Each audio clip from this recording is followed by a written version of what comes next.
سنیں جی، کہنے لگے بندے کو نا 1.5 لاکھ کی ضرورت تھی. مجھے کہتے 1.5 لاکھ کی ضرورت تھی. سنیں، اگر آپ کو بھی ضرورت ہو نا آپ بھی یہ کر لینا. کہنے لگے مجھے 1.5 لاکھ کی اشد ضرورت تھی، اشد ضرورت تھی، اشد ضرورت تھی.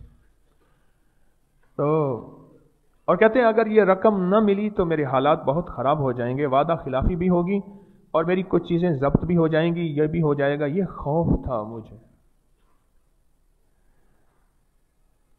کہنے لگے میں نے آپ کی کتاب میں پڑھا تھا نماز صلاۃ الحاجت کا، اور سوائے اس کے مجھے کوئی راستہ نظر نہ آیا. دن کے 10 بجے کا وقت تھا. اچھی طرح وضو کیا مسجد میں نے چاشت کی نیت بھی کر لی، حاجت کی بھی نیت کر لی، صلات توبہ کی نیت بھی کر لی، اور قبولیت سب نیتیں کر کے میں نے سلام پھیرا. 2 نفل پڑھے حاجت کے، پھر سلام پھیرا. پھر اتحیات کے بعد میں نے 152 بار سورت علم نشرح پڑھی اور دعا مانگی. سلام پھیرا، سورت علم نشرح پڑھی، 152 بار اور دعا مانگی.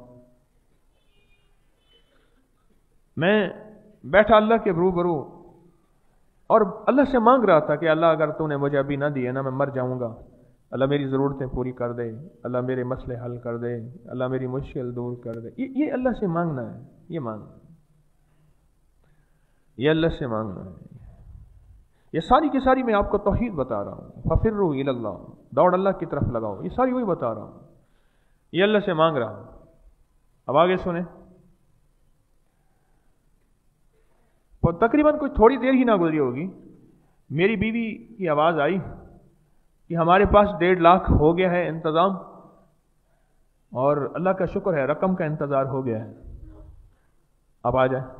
میں خوش ہو گیا، اللہ نے غیب سے انتظام کر دیا.